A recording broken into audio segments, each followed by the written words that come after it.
Episode 7, Nick's Game Changer podcast. Ben Gilliam. This has been long awaited for me, like 10 years in the making. Really? Yeah. Before I even knew that I wanted to do a podcast, I knew that you and I would be sitting in front of a video camera someday talking about. I definitely, you heard that story you just told. I don't remember saying that, but I remember being like, geez, I like this guy. So you can't, you couldn't help it. I knew immediately. Yeah, so we're here. That's right. For anyone that's watching or listening for the first time, the format of this podcast is based on a book called Tribe of Mentors. Is a Tim Ferriss book. It's a Q&A format where he went around and interviewed a bunch of people kind of about life. Here we talk about business, personal, being an entrepreneur, game-changing episodes in your life and how you reacted to them. This is a very real way to have a conversation. And we are on Spotify, iTunes, YouTube, Instagram, hashtag Nick's Game Changer, social media, which Ben has given me his honest opinion about. But we're just going to jump right in. So, Ben, thank you for coming. Thank you for having me. And why don't you tell me and the folks watching, listening a little bit about yourself? Okay. Let's see. Where do you want me to start? So, a little background. Okay. So I hated school. Every minute in school, I knew how many seconds were left in the day before I could leave and go to work. That's how I felt about school. I absolutely hated it. It was so terrible for me. It was agonizing. Do your kids know that? Oh, everybody knows. Okay. Oh, terrible. And I had a policy on homework, which you can't really get away with now, but then you could. It's getting to be sort of a long time ago now.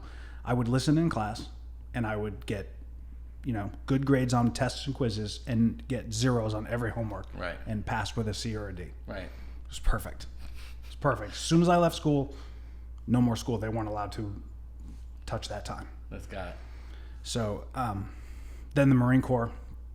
I originally was going to go in the Army. My father was in the Army. And then in the Marine Corps, that was actually a good fit for me, but it didn't really change me. I was sort of like that in the beginning. Sure. So it wasn't like you've got Marines out there that they go through that boot camp change, and they come out the other side kind of really weird. Mm-hmm. And almost, you were weird before. I was weird. I started weird. So they come out kind of dysfunctional, and I actually think I know why. We could talk about that if you want. So then I stayed in California. And then, of course, I was married to Beth, even way back then. So we're on this is going to be 26. Wow. Congratulations. Thank you. Which is just crazy. I can't even believe it. We just sit there and we're like, what the hell? How did that happen? Mm-hmm. And our kids, 19 and 22, they're really awesome. We're going on that cruise, all 4 of us, on Sunday. That's going to be great. But then I was a plumber, actually. When I came back to Connecticut from California, yeah, nobody knows that. Everybody forgets that I was a plumber, and I hated it. But I'm like seriously technical with my hands, and only people who know me well actually know it. So we did when you did the build out of the gym, right. Which is how we originally met. Right. You were very hands on. Right. And so actually, I only knew you that way. That was like my first impression exactly. of you. Right. Which is interesting. And like that killed me because in a commercial application like that, I wasn't allowed to do a lot of the work that was so easy. Yeah. I'm sorry. The trades. Like if you look around, if you're and everybody listening, if you're like halfway smart and technical, you look at some of the people who do a job for a living, you should be able to do that. Yeah. It's simple as That's that. right. And now with YouTube, I mean, you could do anything. My God. Literally, I try to do anything. But I wasn't allowed. I'm sitting there paying all this money to have other people do it. Really bugged me. Yeah. So you and I met. Yes. So that's a good. So this is part of your background. But you and I met. I was working full-time commercial brokerage. You called on a sign. I answered that call, and we met in it was a Hollywood Video in Cheshire. That's right. Next to a Subway. And the odds were against us, I think, for sure. Oh, yeah. On that deal. Oh, yeah. But you made it happen, and I think that was one of the things I liked about you was you just pushed. You said, "Well, how do we get? This is the space I want. How do we get there?" Yep. And you made it happen. The next thing you knew, you were training me. Actually, in your questions, one of the questions was your favorite failure. So let's talk about that. Question 1, Ben. What's your favorite failure? That gym. So it wasn't. Failure is a little strong because we had that between the 2 locations. We had it for 10 years, so and we did it. We were okay through the 2008 recession, so we were okay. But it was only reason we made it is because we worked so hard. Yeah. I thought I knew what I was doing, but I didn't. I thought I did, but I was wrong, really wrong.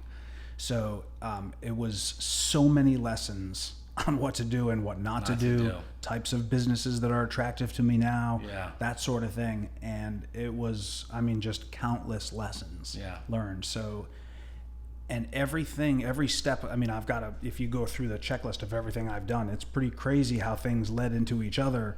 And that one directly led into this. Right. If that hadn't happened, I wouldn't have gotten hooked up with MasterSpas and the swim spa program and gone in that direction, because that changed our lives. Yeah. In every way. So I was training in your gym when you actually first were introduced to MasterSpas, and this is typical Ben. One day I come in and there's these walls that are just getting built. He emptied out a whole section of the gym, and then he's taking out the plate glass out of the front of the building. Oh yeah, I have pictures of it. And I was there that day. You called all these people to quote unquote volunteer. Yep. How big was that? So we carried. Do you this remember spa. I had the flu? Yes, you had the flu, so you couldn't do anything. Well, you did, but you weren't supposed to. It was really tough, full on flu, and it was of course it's the day we had the whole front of the building taken off. It was cold. I remember it was cold out, right? It was crazy. So we had a crew that basically rolled on pipes and carried this spa. But what was the length of that thing? 18 feet. 18 feet long. 8 feet wide. This isn't like a 4-person. No, this was you could swim. Right. It's 3,000 pounds dry. Yeah. And it's 5 feet tall, 8 feet wide, 18 feet long. It's like moving a van without wheels. Yeah. And you were like, no, we'll get it. It'll be fine. Yeah, Nick, why don't you come? Sure, Ben. Whatever else you need. Hey, we got it. We got it. It worked. It did work. It was.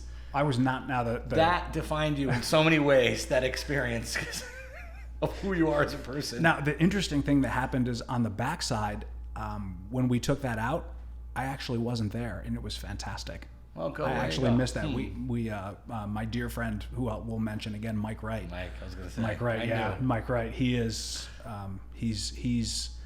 if I have a mentor, he's definitely one, but I like to call them advisors. Yes. And I have 3 or 4, really hardcore advisors who are, more than a mentor because they're friends too. Actually, we talked about that yesterday too in our live, and you need to bounce something off of someone who's a bigger fish than you. Absolutely. Or you're dead. Perspective. Yeah. An alternate opinion. Yeah. A smart alternate opinion.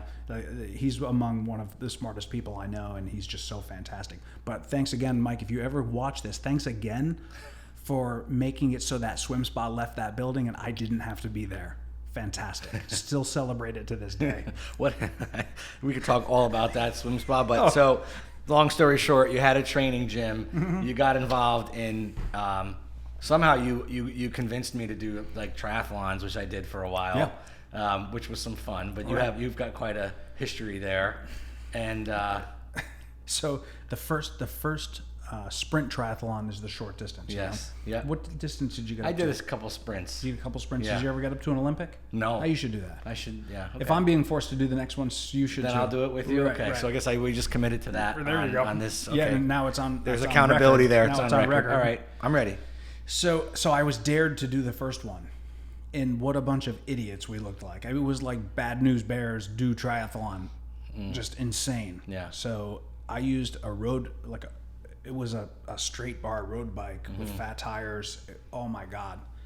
And the guy that kind of dared us to do it, I ended up spanking him.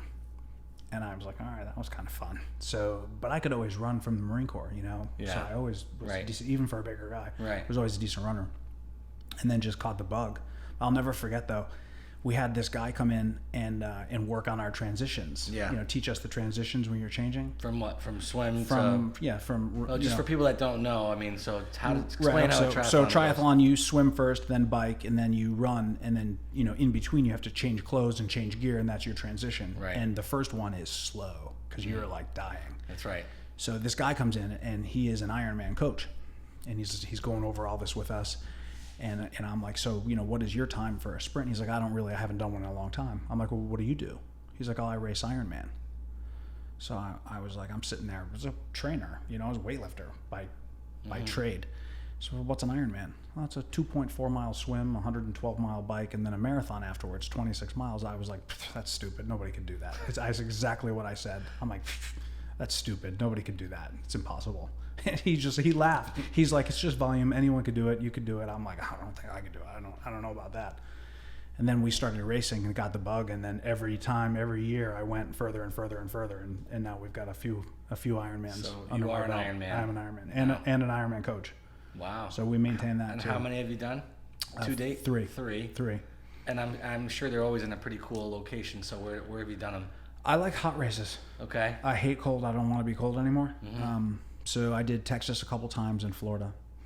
And then for work, we go out to Kona with MasterSpas. Nice, Hawaii, yeah. So, cool. But we're not racing. Got it. Would you do that one? I would. It's hot. I like it. Yeah, so I would. But Kona's tough. You got to qualify for that unless you buy your way in, and I'm not really interested in that. Yeah. If you can't get in on your merit, then So you've always kind of been into no big school, not big into school. Went into the Marine Corps, came out as a plumber, got it. Always just kind of like working out, throwing weights around. Opened a gym. After plumbing, I was a correction officer. Everybody forgets that. Everybody forgets that.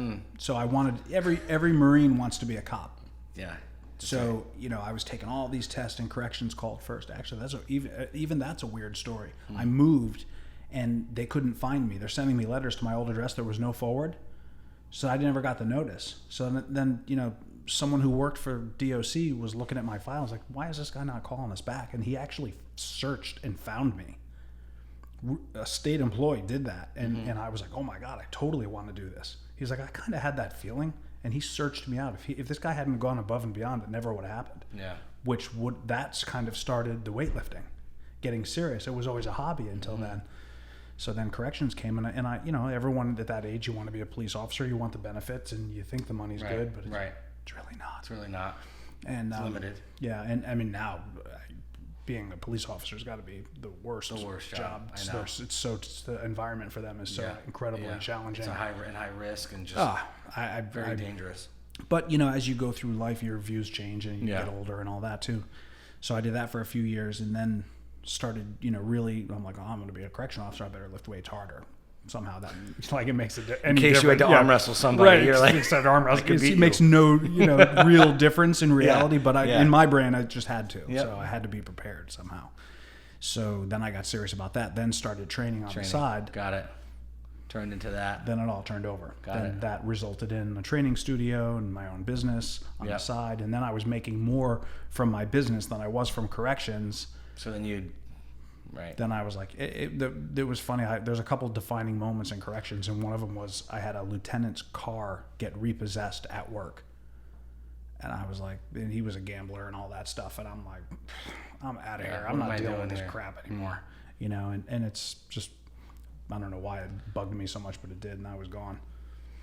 So to ask that question, I guess, and there might have been multiple ones throughout your life, but is there a single experience or defining moment that sparked a game change in your life? If you had to pick one specific moment, like literally the moment. Yeah, like a moment when you just said, "Hey, I want to be different," because you're definitely different, and I mean that in the most. I admire you, seriously. You know that, and there's something about you too. I'm different. Like things just don't bother you that like bother regular people, which we could talk about. So? Oh yeah. You're very resilient in my opinion. I want your honest opinion because I think I'm weird you're very about resilient. Things. That's interesting. Yeah. I can't wait to hear what you have to say. I will, but we digress. So tell me about the game-changing experience. I guess I don't know how to answer. I've had so many changes. I'm not afraid to change directions. Obviously after this insane path. So in fact, I even like it.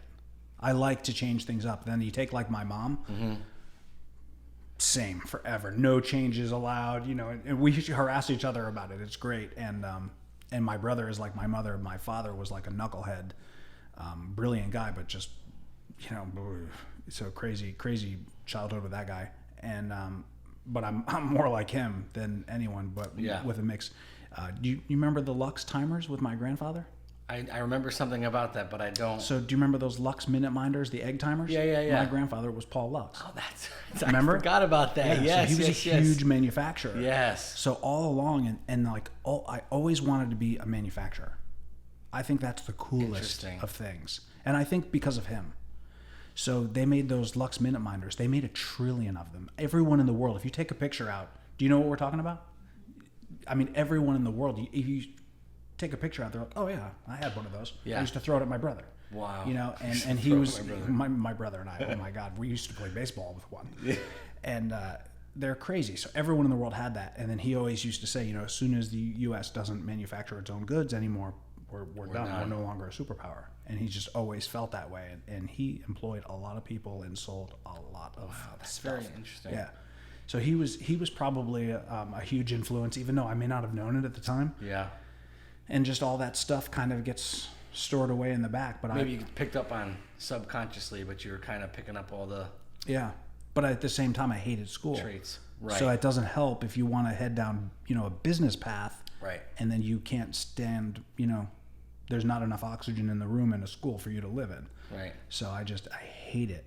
Hate it. And it's not, I don't have a learning disability. I can learn. I can read something once and it's done forever. Yeah. I just hate sitting there listening to someone, which is why I didn't listen to your podcast.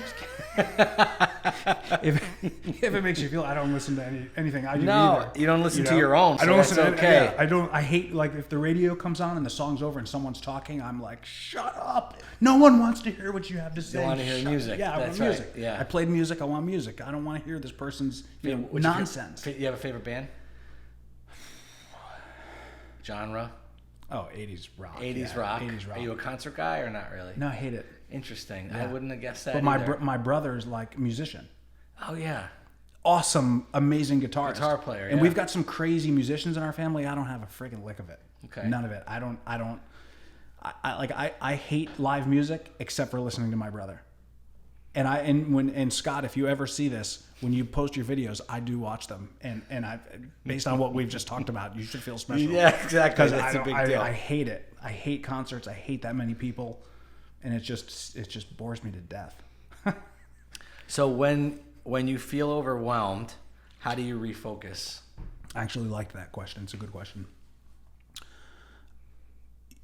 If you're doing something right, you should feel overwhelmed every day. And the only thing you can do when you feel like that, I mean, like, I have so much stuff to do in the next 2 days before we go on vacation, is to make a list. I mean, for me, I make a list, put my head down, and I don't stop working ever until it's done. Yeah. Done. Like that package not being sent today, right? Because it came in after Driving UPS. you crazy. Drives me nuts. Yeah. I almost want to go back there, pack it, and drive it to a UPS store. Just to say that it's in my car, so that it's out and then it's off my plate. I don't like anything on my plate, so that's probably that kind of weirdness has led to, you know, the small level of success that I'm at now. But I think we see where things are heading for the first time ever, more clearly than ever. Yeah. So I want to ask you about your work ethic, but then I want to ask you about what you're doing these days, most currently. But so even I think when you talk about not being into school, I would describe you as driven. You don't become a 3-time triathlete, you know, Ironman triathlete, and not be driven and have some mental toughness. So where do you think you get your work ethic from? My whole family, except for my dad. He was a hard worker, but a knucklehead. My mother, like a beast. Yeah. A beast worker, had no choice, had to work, you know, single mom, just worked like an animal. Yeah. And I was keenly aware of how hard she worked. Yeah. And my grandfather, for sure, because he was a worker. I mean, on Christmas morning, he'd be like, hey, there's sticks out in the grass there that are really bugging me. You should hop out there and get those. That was that was your mom's father? Yes. Yeah. That's the Lux. So I'm like, it's Christmas. He's like, yeah, I know. The sticks are still out there though. Hit it. And I'm like, and you did. Yeah, I did. You did. Well, I have to. I have like a German Shepherd. They listen because they're compelled to. Yeah. They don't know why. They just have to. Yeah. Like my dog. Like your dog. Yesterday I made him get up and walk himself into the bathroom for his bath. He didn't want to. He walked as slow as he could possibly walk, but he had to. Right. Of course, he has to. He's compelled to listen. Sort of like that. Marines are sort of like that. Yeah. So, But probably my grandfather and but everyone, my brother, hard worker. I mean, he's been, grinding out. He's your older brother? Yeah. 3 years, 3 months, and 3 days older. Wow. Isn't that weird? Yeah. It is weird. We say it all the time. It's weird. Yeah. But everybody, the whole family, hard workers. My kids, they got it. Beth, hard worker. Just everyone, hard worker. Yeah. I don't really like not hard workers. So that's interesting because I think there's a question on here about why do people give up, but the question is because especially we look at society and we talk about generations of people and how the younger generations are, the older. So some things are cyclical, but I think the question is, conversationally, it appears that people don't work as hard anymore. They want that immediate gratification. But what do you think? What's the reason for that? I think that's some. I think even more than just people today. I think in the last 100 years, if every crazy successful person that you come in contact with or read about or anything like that, they worked at a level that no one else did. Right. And it's a matter of, what you want versus what you're willing to do. And I think that people don't understand what it takes to actually be successful. And if you look at, every annual income, someone who makes, 50,000, 60, 70, 80, and look at every, call it every $25,000 as you go up, they're accustomed to doing different things. That's very true. And, traveling, the higher you get, the more you're expected to travel somehow. Correct. I knew going, and I've got an uncle who's a very successful guy. And, he was always traveling. So even when I was young, I'm like, you have to travel to be that successful. And that was in my mind. Mm-hmm. So, but I know people who are like, oh, I could never do what you do for Master and travel like that. And I'm just like, man, you are dumb. That's so stupid and limited. I can't imagine it. They limit themselves. Right. But then they complain about money. Right. You can't have it both ways. You can't have it both ways. Right. So I'm willing to do, anything that's in my idea of what I should be doing to make it successful, to be successful, to make money, to make the amount of money that I want. I'm willing to do anything. There's no amount of work that I won't do. I'll never stop. Is there a sacrifice on the other end, and what does that look like? Sure. Yeah, absolutely. I travel on weekends for Master, so I'm gone from Friday till Sunday night. Could be anywhere, literally anywhere. And then sometimes during the week, other projects, because we've got some different responsibilities there. And then with Celzius, I'm working every day. And whether it's on the phone or now if it's in the warehouse, we're there working every single day. And so I'm basically working 7 days a week all the time. And whatever time something happens, I will do it and deal with it right then and there. I don't let things cool. So, the sacrifices and my wife is a saint because, I am focused on these businesses all the time. I'm always in my phone on the iPad, always, writing something, texting someone, doing something. And like, I'll try to go back in my texts and try to clean some of the garbage out. And I'm just going back in there. I'm like, oh my God, I can't believe how many people I deal with on a weekly basis. And now there's this many texts and it's only the last week and it's really getting crazy. Yeah. So time-wise, but on the other hand, personally, there's nothing else that I want to do until that is successful where I want it to be. There's nothing else that I want to do. Got it. That's pretty much all there is. I have all kinds of toys and hobbies, and I ultimately don't have a whole lot of interest in doing them right now. Right. Although I'm very excited for vacation. I was going to say, but you take time for vacation, so your family's going away, so that's still a priority. It's, of course. Of course. But that's when you decide to, you have 2 kids. That comes along with it too. And my kids are older. Well, right. So I wasn't this busy, when they were young. Right. At all, not even close. So like my daughter, my wife worked at night when summer was, from, as soon as we got back from California until she was like 2.5 or 3 or something, and we were together. I had a woman. Who the hell was it? I don't remember. It was a friend's wife who she had it out for me. I won't give names. Please don't. But you know who you are. And any of my friends know exactly who it is. Who you're talking about? Yeah. Oh yeah.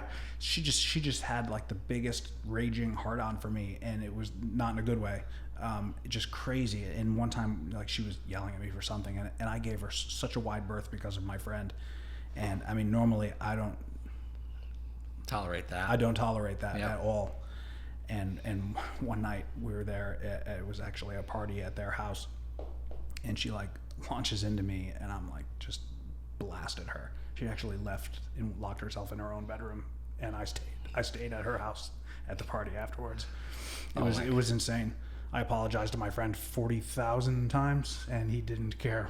Yeah. That she went in her bedroom because she deserved it.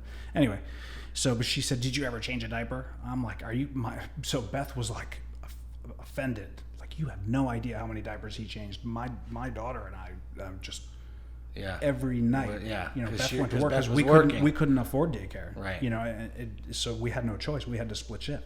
Got it. So, and then, you know, things started to change by the time Ben Jr. came around. Right. So it was crazy. But yeah, I mean, did you ever change a dirty diaper? I'm like, thousands. Yeah. I've been covered in vomit a dozen times. Been there, Emergency done room, that. ambulances, you know, with screaming. I did it all. Yeah. Well, you're a doer. I don't think anybody could take that away. You're never afraid to roll up your sleeves and give it a shot, which is a good quality. Yeah. You know, it's annoying. You don't always know what you're doing, but you're willing to. Honestly, sometimes it's annoying to be me. Yeah. Well. To me. Yeah. Well. That's a whole other topic. Yeah. Maybe. Right. How's that for weird? After this, people are gonna be like, "Oh my god." All right. So let me ask you another question. What behavior, habit, or ritual can you not live without, and why? Probably the exercise and nutrition, for, you know, as far as that kind of thing goes, because it really is a piece of everything that we do. So it all kind of stems from that, and clearly everything that's happened that's amazing is all derived from fitness. So, you know, sometimes I don't always feel like going, but I feel compelled to go. So, you know, I have to do the right thing with that. Because I have to maintain, because I'm grateful, extremely grateful for everything that's happened.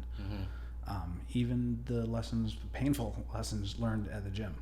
You know, and it was painful. That was a springboard, I think, for all the things that you're doing now. It was a major learning curve. Yep. You know. Well, that was like more of what not to do. Yeah, but still, and that's then important. MasterSpas was all the lessons of what to do. Right. They are a very, very smart group of people, and Mike Wright. You know, Mike Wright recruited me for that. Right. And there's a large group of really bright people, all business-minded, successful. Right. And that's so Michael Phelps is involved in that? Is that right? Yeah. MasterSpas manufactures the Michael Phelps Swim Spa. I actually wrote the exercise program for the app that controls it for the Michael Phelps Swim Spa. Cool. For the manufacturer. My picture's in the brochure, which is good for, you know, being out on the road, because I mean we sell them. So anytime like that, that's pretty serious. Yeah, absolutely. You know. So you must meet a lot of hardcore athletes too that are really, you know, it's for training purposes. We do, because now we run the Ironman program for, you know, we're the official swim spa for Ironman Kona for World Championships. So now we've been in Kona for a few years, and then to see those athletes, I'll tell you what, if you want to go people watching, you've got a couple of places that are epic. Walmart. People watching. Walmart being one. For sure. DMV. Yep. And the airport. And you're getting all the hot spots. And then you have the Ironman. Ironman. So what's interesting in Kona, you would love it there. First, I don't know if you've ever been. You would love it there. It's really neat. We work really hard, but you're like really working hard in the most beautiful place ever. So it's okay. But you have cruise ships that come in. So you have cruise people that are like, you know, very out of shape to say the least. Like motorized. And then you have the Ironman champions walking next to who are the most amazing physiques you've ever seen. They're not little. They're like broad shoulders swimmers with, you know, and they're wearing, you know, no clothes or spandex. And they're all in the same place. So you're just sitting there like, what is this? And they're all just making fun of each other. Yeah, one guy's looking like that guy actually works out. Yeah, right. It's insane. So it's really the neatest people watching ever. But you have, you know, every Ironman race around the world, the people who win it go to Kona. Wow. So Kona is made up of all those insane That's people. unbelievable. Wow. And the bodies are just, you're like, oh my God. The bodies just won't quit. And there's just one after the other after the other. It's insane. So they are the most impressive athletes. We've gone to Olympic swim trials and seen them. You know, I've gotten to watch Michael Phelps swim. Really? Yeah, I'm just, they're incredible. Wow, they're just awesome. incredible. Yeah, incredible. What an amazing. I mean, do you ever sit back and think about, you know, how the things how your life has progressed and the things that you've done? I mean, from being a corrections officer, or, you know, just to the way that your life has taken you. Yeah, I do. I think about. That's amazing. And so, you know, I still use a piece of everything, even like corrections, for all the negativity that was there. It really does teach you communications. Yeah. Talk about communication in general. People are terrible communicators, whether it's electronic or whether it's verbal, face-to-face. People are terrible communicators. And, you know, like, I know that if I can get to the table with someone, whether it's with Master on a deal, or whether it's for, you know, a new wholesaler or anything, doesn't matter what it is. If I get to the table, we're walking away with a deal. Mm-hmm. You know, and yeah, you and I had that conversation. I just don't think that people understand that, you know, I'm not so rigid. You know, I've got deal breakers, but I'm not rigid. Right. So, you know, there's certain things I won't do, but it's not because of some stubborn, you know, moron trait. Right. You know, I've got a reason for doing the things. There's nothing to do with it. There's a reason. Yeah. There's a reason. There's typically a financial business reason, a safety, security reason that I make the decisions I make. Right. So I've made stupid decisions, and now I try not to make them anymore. That's right. And I'm stringent about. Yeah. But, you know, just people don't communicate properly. And then, like, my biggest thing, oh my God, every minute of my waking day, I'm waiting on someone to do what they said they were going to do. And it drives me nuts. And then you hear everyone, my transmission blew, and I don't have the money to do this. But then you're sitting there waiting 3 weeks for them to do what they were supposed to do that was going to benefit them in the first place. Right. So I'm just sitting there like, totally on you. Right. The traits are always there. People don't have the discipline. You know, they might have a little bursts of motivation, but they don't have the discipline to carry on. Motivation only gets you so far. If I remember correctly, when you were training and I was training in your gym, and that was at this point, I don't even know, maybe 10 years ago. Either way, I think I remember you saying at one point, one of the biggest issues you had as a trainer is that you'd be, you know what I'm going to say. Exactly what you're going to say. You'd be giving a roadmap for these people, saying, here's your meal plan, here's your training regimen, here's your this. Yeah. And it's like, and then they've been working out with you for 3 months, 6 months, a year, and they're like, but my body hasn't changed. And you're like, well, how much cheese did you eat yesterday? Like, or, you know, how much did you drink? So unless you're going to unless you're going to follow the plan, I'm not sorry if you're going to complain to me, because I'll peel their skin off. And you're very good at that. But I think that almost had, ultimately, but listen, a negative impact on you, because I think you lost. Absolutely. You lost motive. You're like, I'm sick of wanting it more for other people than they want it for themselves. And if you know me, I've been saying that a lot lately, is that I'm sick and tired of wanting things for people more than they want it for themselves. And that's a very freeing experience to have, because you're like, listen, if you want it, I'll help you get there. Well, if you look at my businesses in life now, none of it hinges on other people. Right. And I think that it's all on purpose. Right, on purpose. That's interesting. So, talk about Celzius and what that is. And so Celzius, a supplement, we're a small supplement manufacturer. And so you're local? It was, we're out of Cheshire. It was a total accident, because Mary and I had a really great situation with MasterSpas, and where we still are, and just love them. That's great. And then we have Master Fit Coaching, which is fun. No overhead, and the people that we work with are great. We're not really driving that business forward, but we do still have clients that will never leave. We'll never, fold that up. So we'll take care of them forever and ever and ever if that's the way they want. I don't ever, would never walk away from that. So then we had clients, at that time we were really growing Master Fit, and we had clients all over the place. And then I found Igor, who was one of our business partners for Celzius, and we were having our people buy their products because it was honest labeling. And Igor, when I spoke with him, I knew that he was really making everything with his heart. Everything was made for him, for himself, for his clients. And I didn't know whether he was doing well or struggling or not, but his heart is in this like you can't believe. So I'm like, I can get behind that. I just want to make sure I understand. So he was coming up with the actual product, like from the science side. He was coming up with the mixtures, the blends, the formulations. Taking care of all that. And I had no interest in Celsius That at this side time. of it, right. No, I had no. Oh, this had and not Celsius happened at yet. all. This is how it started. I got it. I was a customer. You were buying the product. I was a customer. I was a customer for a year. I got it. And having our customers buy from them. Got it. Interesting. We had no involvement. Right. So, one day he posts something on, I think it was Instagram. It might have been Facebook. I don't remember. Yeah. He likes Instagram, so he's never really on Facebook. I hate it. I can't say what I really think about it because I'm really trying not to swear. You're censoring very well. I must compliment you on that. It's not for me. It's for MasterSpas. So and I love them enough to do it. Yeah. So what does that tell you something? Yeah, no, I get it. And I've been in trouble for swearing. Your entire life. My entire life, but more as an adult than ever. So so one day he puts a text, hey, 4 tubs of cookies and cream. That's like our banner product. And it was so good. So I sent him a text. So he posted that, but I sent him a text. And I was like, MFR, you better set one aside for me. So he was like, F you, they're already gone. I'm like, what? I'm like, when's it coming? When's the next one coming? So he's like, it could be a month or something. I don't know. So he's like, hey, I wanted to talk to you about partnering up. And I was like, wow. what? So he approached you. He asked. Interesting. And then we had a meeting, and then it was just, and there's just so many details, and we had to redo everything. And Igor is a product guy. He's not a business guy. Right. And I'm a business guy. I mean, we all take part in the products, but I do the day-to-day business stuff. Right. And,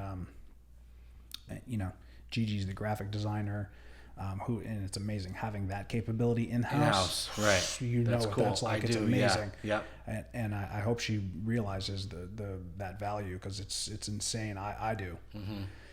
Igor's the product guy, and then Mary's all the back end because she's such a analytical. I was gonna say she's got a very spreadsheet. Smart. Yeah, she's got a spreadsheet for her spreadsheets. She's organized. Oh my God, it's insane. Yeah. And I hate that stuff. I just I want to steer the bus. That's all I want to do. So you have a great team, is what it sounds like. It's a great team. I mean, we have the capability with the 4 of us to go any level.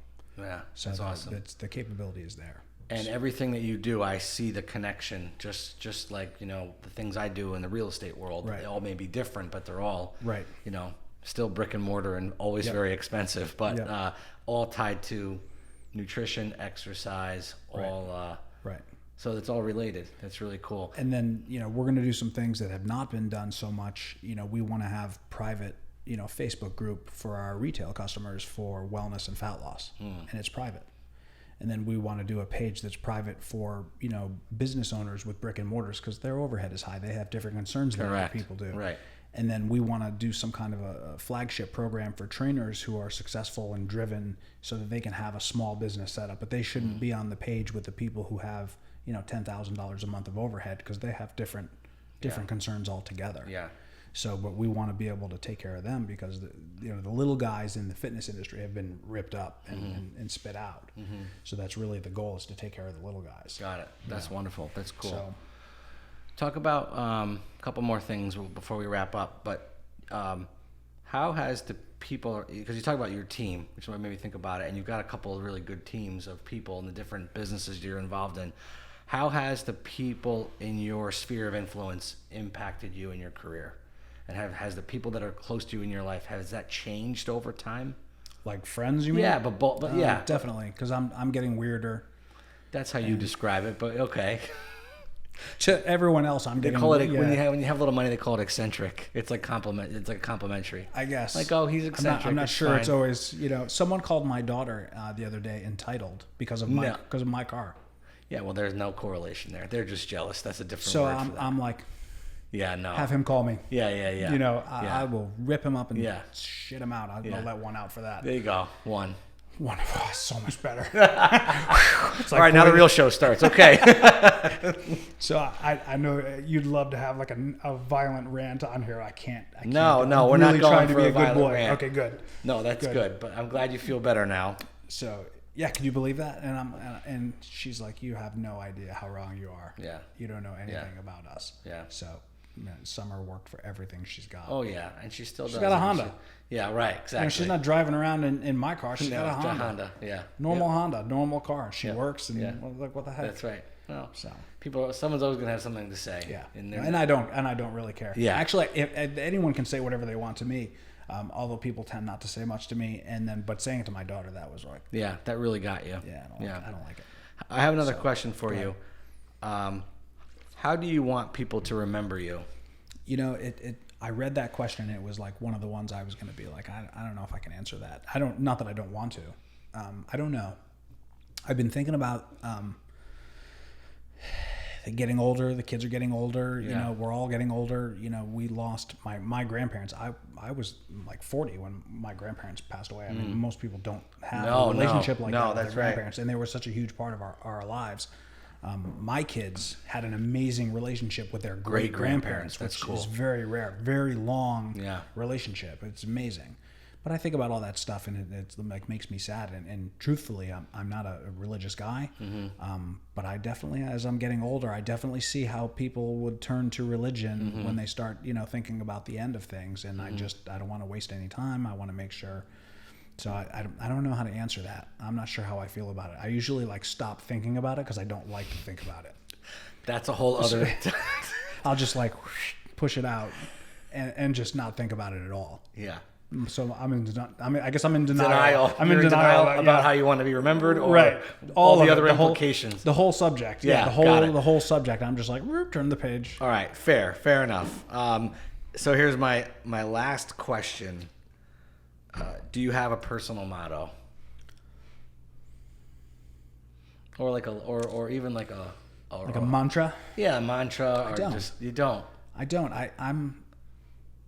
We talked about this before with name 3 words to describe you. I'm different things. It depends who I'm dealing with and what I'm dealing with people on. Like for example, I love to tip big for anyone who's doing anything for me. I love it. I love to tip big. It's very important to me. But at the same time, if I'm paying for a service, it needs to be flawless. Right. And I can be a wicked pain in the ass. Got it. So it just, I don't know. I'm weird, and I'm like a super hard worker, and I just have to finish the work. But it's not because I need that feeling of accomplishment. It's not that. I have to get it off my plate. Yeah. So that I can't relax until my plate's clear. Yeah. Well, I think even though this may not be a personal motto, I think that two things. One, you lead by example. You always have. Yeah. So it's one thing to say, do this or do that, but it's one thing to actually do it. You've always been like a roll your sleeves up manager working alongside everybody else. And I think that and I say this all the time, so I'll say that I have high expectations of myself, and I have high expectations of everyone else. Right. What does that mean? I'm often disappointed, unfortunately. Shit, I hear that. But when somebody either meets or exceeds your expectations, it's amazing. It's amazing, and it's like, and you latch onto that person forever. Correct. And right, exactly. So I'm definitely that way. Yeah. When I find a good one, they're like, I have 5 friends. They're the same 5 I've had for 35 years. Yeah. Awesome. Not currently taking applications for new friends.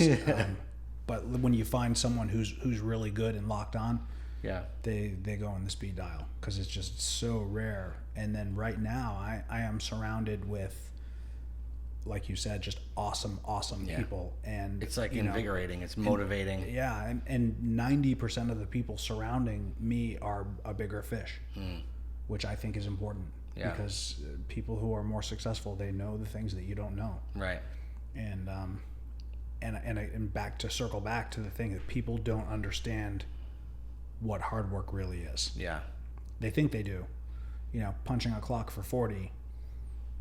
Not what it is. Doesn't matter what the job is. Doesn't matter what the trade is. Good, honest living. I understand that, but it's not going to get you to that level that maybe you are dreaming of. And I'm very clear with my goal. I want to be ripped and have $1 million in cash in the bank. I remember when you told me that a while ago. It's never changed. I do. Yeah, it's never changed. That is the goal. Yep. And I'm hammering away. Got it. So, yeah, I love it. That's awesome. Yeah. So I know you admittedly started the podcast by saying you'd never listened to one of these before. So hopefully at some point you'll listen to this back. I don't listen. I don't even listen to my. I know. But I'm so impatient. And I know you're a coffee drinker like I am too. Yeah. So I drink a lot of coffee. And what I have done for the last 6 episodes, although I think one of them we forgot to, I don't know, well, at least 5 or 6 episodes, we always talk about a local coffee. There's no coffee here today. I don't know if you noticed that, but there's no coffee. But that's by design. Why? Because we're drinking a supplement that is from Celzius Nutrition. So in lieu of the coffee today, I'd like you just to tell us a little bit about what we're drinking. Okay. And then we're done. You can go ship that box out via UPS. Now I'm thinking about, because I'm like, I gotta get this guy. He's out gotta of here, get this done. Because if he doesn't, I won't sleep tonight. Yeah. If I'm gonna be texting you like, did you ship it out? I'm not going to. I've already decided. Did you delegate that? Or you just said, "Do you want me? I'll do it for you." You say the word. I'll go UPS. That's gonna bother me. You know that. I carry that trait. Because here's why. So if I knew that was the last one coming in before I left, I probably would. Well, I know that. Yeah. But I don't. And if we get another order tonight, I'm going there tomorrow anyway. And they'll include it, so you're good. Knowing that you'll go tomorrow anyway, I'll rest easy on that. Right. So I'm going tomorrow. All right. Cool. So it doesn't matter. So tell me what we're drinking here. Okay. So in here, this is a branched chain amino acid with all 9 EAAs and L-glutamine in there. Mm-hmm. So we're very particular about the flavor. Tastes fruity. The strawberry margarita is awesome. Yeah, I mean, really good. And mixing it in the cup like that, I wasn't sure about. Well, I totally eyeballed that. It was a guess.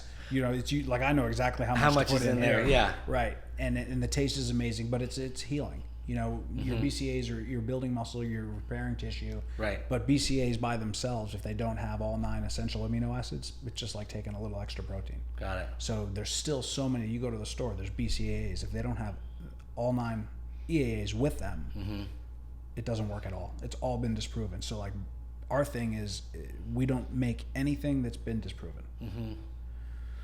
So there's so much crap out there, and the protein quality is terrible. I know. And you've tasted some of our protein. I have. Which flavor did you get? One of the last chocolate time ones. Was it chocolate? It was chocolate. It was chocolate. You got actually the same one this time. Got it. Good. I like that. So it's fantastic. It's so good. Yeah, I mean, I've taken a lot of different supplements over the years, and it's amazing how you actually feel different when you take a quality supplement and you learn just not to say, well, they're all the same. They're definitely not the same. They're not the same. No, they're definitely not. I think the one secret is, and I talk to you, like I always say to you when I talk to you on the phone, like I want to bottle up your energy because it like motivates me to go. So if there's a way for us to figure out how to take your energy and put that in a supplement, I mean, I'd be first in line. It's like a mix of some kind of disorder and Marine Corps guilt. Yeah. Which is just like Catholic guilt. Yeah, I was going to say. Catholic guilt and Marine Corps guilt is the same thing. Yeah. You're compelled to do the work and do the right thing. Yeah. It's the same thing. Yeah. Somehow they did that. I don't know. It's a mix of all that. Well, whenever it is, I think you're doing it right. Keep it up. Have fun on your vacation. All right. And thanks for coming. Awesome.